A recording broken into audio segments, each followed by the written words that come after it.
Celle-ci, tu ne t'y attends pas, un dessert froid, facile et délicieux qui se prépare très facilement. Vous êtes déjà là?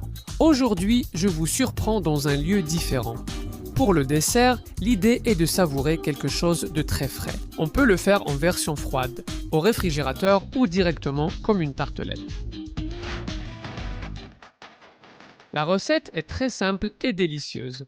On prend 150 g de biscuits, soit les 3/4 d'un paquet, et on les écrase très finement. Pour cela, on peut utiliser un hachoir comme celui-ci, ou les mettre dans un sac et les écraser simplement jusqu'à obtenir une poudre de biscuit.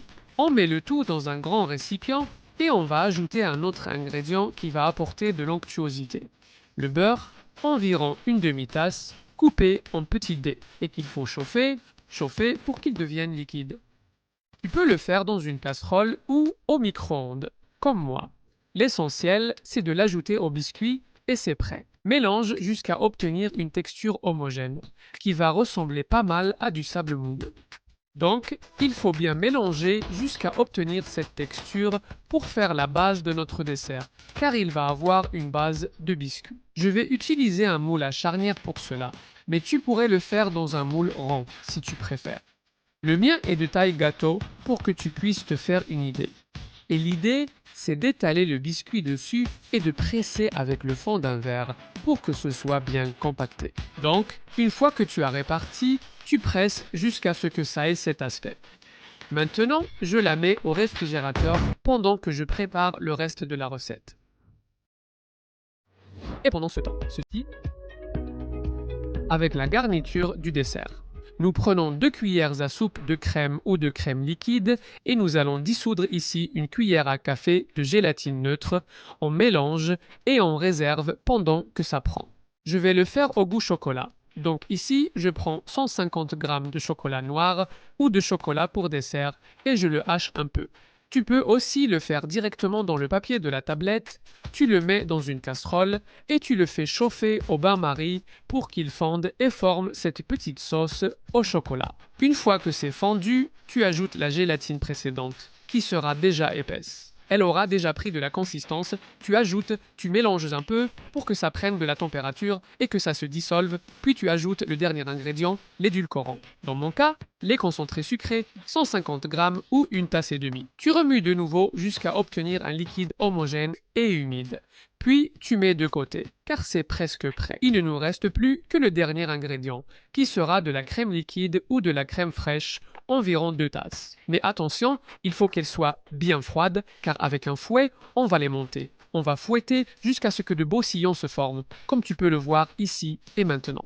Nous allons mélanger les deux préparations délicatement, c'est-à-dire en effectuant des mouvements enveloppants de haut en bas, pour que les deux crèmes se mélangent et que tu obtiennes une couleur uniforme, sans perdre toutes les petites bulles d'air que nous avons incorporées à la crème en la fouettant. C'est aussi simple que ça de préparer cette crème.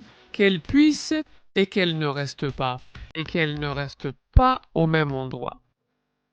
Congélateur ou freezer. Regarde quelle texture tu obtiens, puis mets-le dans le moule que nous avions ici dans le réfrigérateur.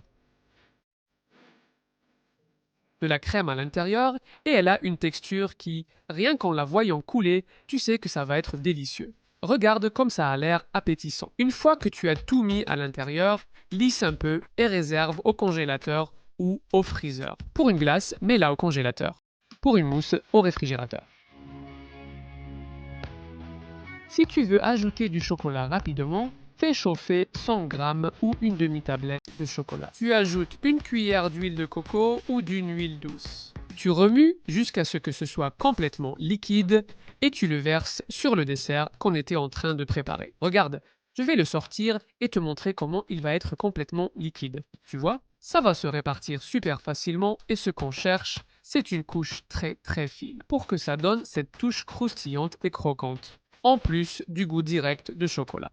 Avec le dos d'une petite cuillère, tu vas l'étaler parfaitement jusqu'au bord, sans aucun problème, puis encore une fois, tu refroidis. Au total, il doit rester au moins 4 heures, Si tu recherches une texture type glace, moi j'ai déjà fini mon travail et maintenant il est temps de se reposer un peu. Si tu veux voir à quoi ressemble mon dessert, je te le montre ici. Je vais le sortir parce que je l'ai congelé.